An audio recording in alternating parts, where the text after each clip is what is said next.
When we left Jim Hacker at the end of Yes Minister, he had finally started to find his footing.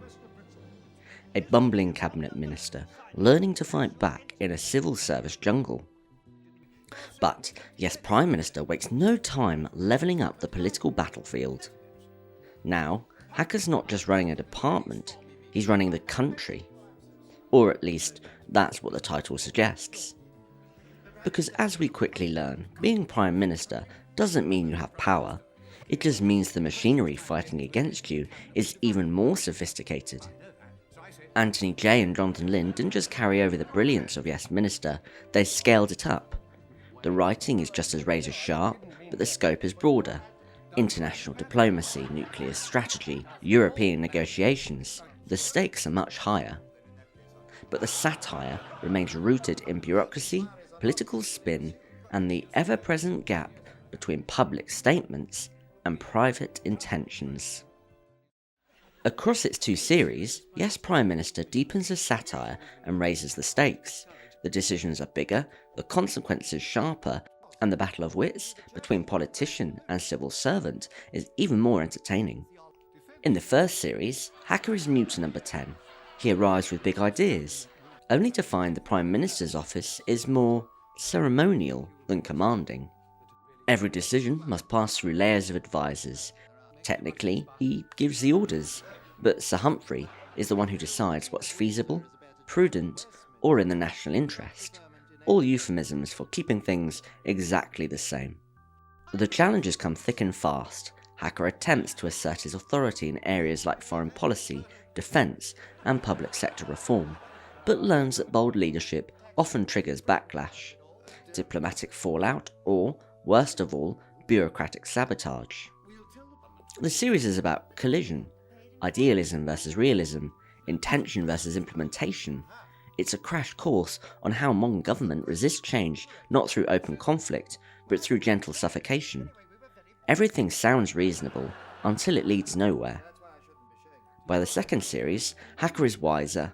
He's still occasionally naive, still fallible, but he's no longer walking into every trap.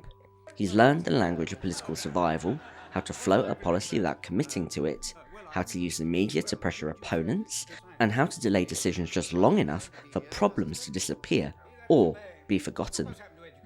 He becomes more cunning, more pragmatic, a man who once wanted open government and grand ideas that would change the world, to clean up government.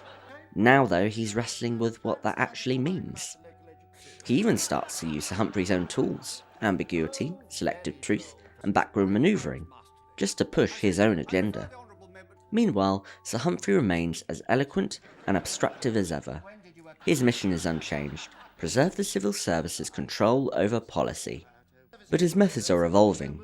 No outright defiance, just concerns, considerations, and procedural requirements, and yet nothing moves without his consent. What's fascinating across both series is the shifting dynamic between Hacker and Humphrey. What begins as a mismatch becomes a rivalry. Hacker learns to fight dirty.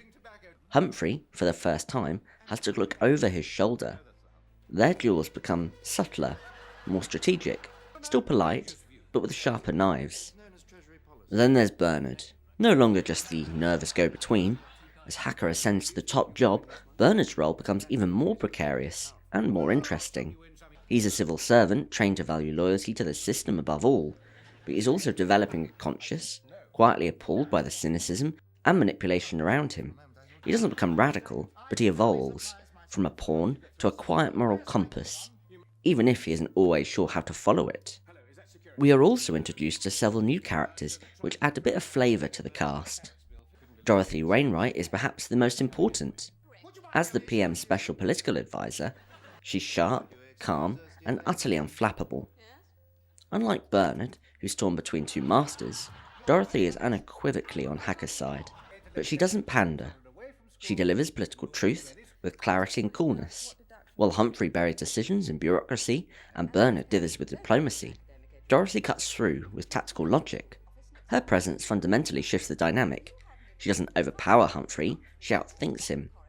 Her inclusion marks a subtle evolution on the show's structure and tone, and I've always enjoyed how visibly uncomfortable Humphrey becomes when she's in the room. His usual games are disrupted in a way. We also have Sir Frank Gordon, the Treasury man, who was another great addition.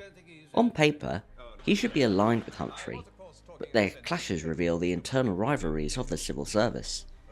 These aren't technocrats in perfect harmony, they're feudal lords guarding their turf.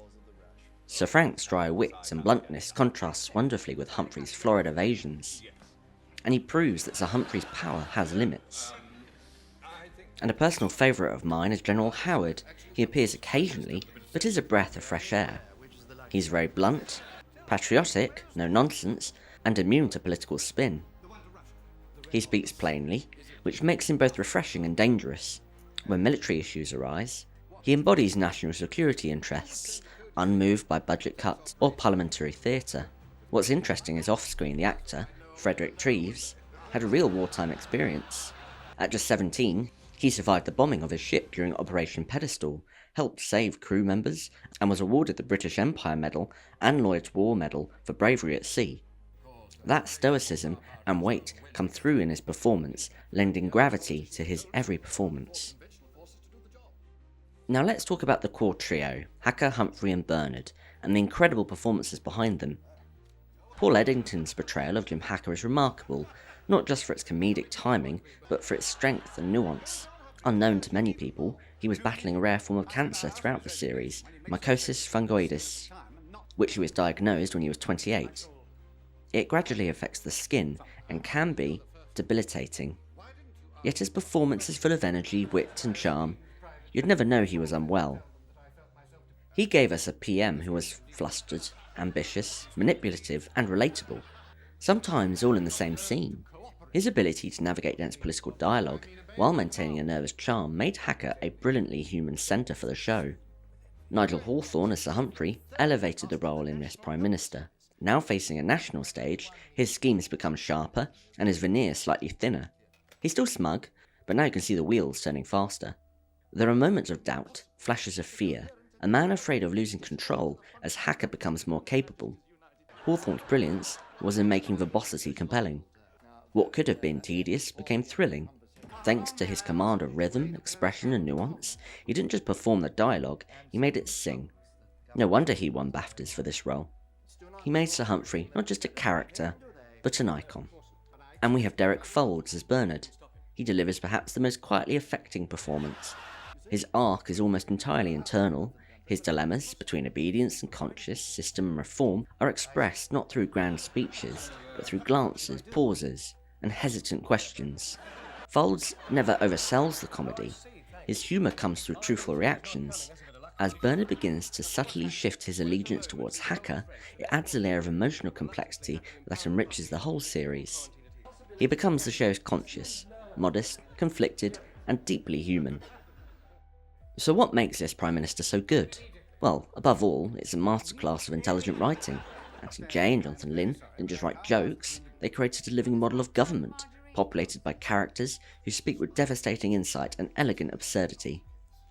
It takes everything that works in Yes Minister and expands it. The issues are bigger, nuclear deterrence, diplomacy, the press, but the satire is still scalpel sharp. The dialogue is blisteringly clever. Every conversation is a duel. You laugh at the wit, yes, but you're also admiring the craft. This is writing that assumes the audience is intelligent and rewards close listening. The show doesn't just entertain, it illuminates. It embeds real political insight and comedy. Questions about secrecy, morality, and governance are never far from the surface. And remarkably, it does all this without being preachy. That said, by raising Hacker to the role of Prime Minister, some of the original intimacy is perhaps lost. The small-scale departmental squabbles are replaced by broader, sometimes more abstract issues. The stakes are higher, but occasionally the personal connection is perhaps thinner. Still, Yes Prime Minister retains the most important quality of its predecessor, relevance. Bureaucratic evasion, media manipulation, political spin are all timeless issues. The show remains a touchstone for understanding how government really functions. For many, it's their first real glimpse behind the curtain, and it manages to teach without ever feeling like a lecture. That's an achievement few shows can claim. In the end, Yes Prime Minister is a dazzling piece of political comedy. It builds on Yes Minister without losing its bite. If anything, it gains in depth, sophistication, and boldness. It didn't just make us laugh, it made us think. And that's why, even today, it remains one of the most intelligent, enduring, and relevant comedies ever made. A show that proved politics can be both deadly serious and utterly ridiculous, often at the same time. Thanks for watching this review. Please do like, share, and subscribe to help the channel grow. Please do let me know in the comments your favourite scene from the show. Thanks again, and I'll see you next time.